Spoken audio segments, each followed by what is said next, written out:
آپ کو پتا ہے نا کہ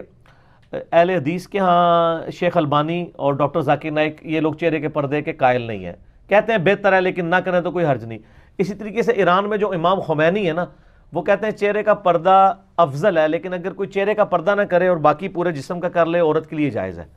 میں کہتا ہوں جی اسلام میں چہرے کا پردہ نہ بھی ہوتا تب بھی آج کا جو پرفتن دور ہے اس میں اجتہاداً چہرے کا پردہ ہونا چاہیے، جس طرح کا فتنہ ہے۔ جس طرح میں نے آج کے اس دور میں اجتہاداً یہ بات کی ہے کہ عورتوں کو مسجدوں میں اعتکاف نہ بٹھائیں، کیونکہ سی سی ٹی وی کیمرے لگے ہوئے ہیں، ہر بچے کے ہاتھ میں موبائل ہے، وہ کسی کی بھی عورت کی تصویر بنا کے تو یوٹیوب کے اوپر چڑھا سکتا ہے، کیا سے کیا کر سکتا ہے۔ اس لیے اس وقت کیونکہ اب اعتکاف میں جو ایک عورت بیٹھی ہے وہ کتنی دیر تک چہرے کا نقاب کر کے بیٹھے گی؟ 10 دن تو نہیں نقاب کر سکتی۔ اب ڈاکٹر فرحت ہاشمی دیکھ لیں کتنی اسٹرکٹ ہے، ان کو عورتوں نے بھی نہیں دیکھا ہوا۔ آپ کیا سمجھتے ہیں کہ وہ ان کے جو لیکچر آتے ہیں جیو کے اوپر، انٹرٹینمنٹ چینل کے اوپر یا باقی چینلز پہ، وہ نقاب میں، تو عورتوں میں وہ نقاب میں ہی آتی ہیں۔ اچھا، عورتوں نے بھی ان کا چہرہ نہیں دیکھا ہوا، سوائے جو ان کی بہت قریبی کوئی، اگر ان کی کوئی بہو ہے یا بیٹی ہے، اس کے علاوہ باقی جتنی ان کی شاگرد ہیں انہوں نے تو ان کا چہرہ نہیں دیکھا، وہ ان کے سامنے نہیں آتی ہیں۔ یعنی اتنی احتیاط کرتی۔ میں یہ نہیں کہتا کہ عورتوں سے بھی پردہ ہے، یہ نہیں میں کہہ رہا، لیکن میں اجتہاداً کہتا ہوں ایسی عورتیں جو بازاری عورتیں ہیں ان سے عورتوں کو پردہ کرنا چاہیے۔ بخاری مسلم میں حدیث ہے کہ وہ ایک، آپ کو پتا نا، ایک خواجہ سرا تھا، وہ ام سلمہ کے پاس آیا، نبی علیہ السلام وہاں پہ موجود تھے، وہ گفتگو کرتے ہوئے وہ کہنے لگا جی فلاں ایک عورت ہے، وہ اتنی موٹی عورت، اس کے اتنے جاتے ہوئے بل پڑتے ہیں، واپس مڑتی ہے تو اتنے بل پڑتے ہیں پیٹ پہ، کیونکہ وہ عرب کے لوگ موٹی عورتوں کو پسند کرتے تھے، جس طرح یہاں پہ لوگ موٹاپے کو برا سمجھتے ہیں وہاں پہ اچھا سمجھتے تھے۔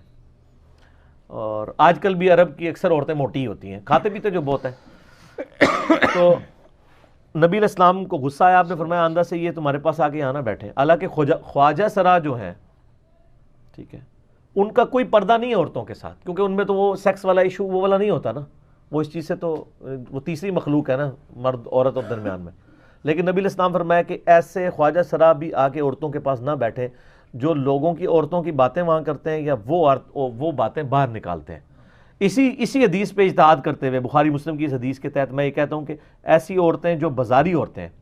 جو لوگوں کے گھروں کی کہانیاں لوگوں کو باہر بتاتی ہیں اور سیکس کے اوپر مبنی گفتگو کرتی ہیں، ایسی عورتوں سے بھی اپنی عورتوں کو پردہ کروانا چاہیے، ان کے ساتھ انٹریکشن نہیں کروانا چاہیے، وہ فتنہ کھڑا کریں گی پھر باہر جا کے۔ یعنی اسلام میں اکثر کہتا ہوں، مجھے اسلام کی سب سے بڑی جو خوبصورت چیز لگی ہے نا، وہ سیکس ڈسپلن لگا ہے۔ حتیٰ کہ بخاری مسلم میں نبی علیہ السلام سے پوچھا گیا، حدیث آتی ہے کہ دیور کے بارے میں بتائیں، آپ اتنے پردے کی بات، فرمایا دیور موت ہے۔ حالانکہ دیور بھابھی کا پردہ یہ ایک بڑا مشکل کام ہے، لیکن اس میں بھی کہا گیا کہ ایٹ لیسٹ نگاہوں کا پردہ تو ضرور ہونا چاہیے، اگر آپ کو مجبوراً کمبائنڈ فیملی سسٹم میں رہنا پڑ رہا ہے، ورنہ تو گھر ہی لادہ ہونا چاہیے اگر کوئی افورڈ نہیں کر سکتا۔ تو اتنا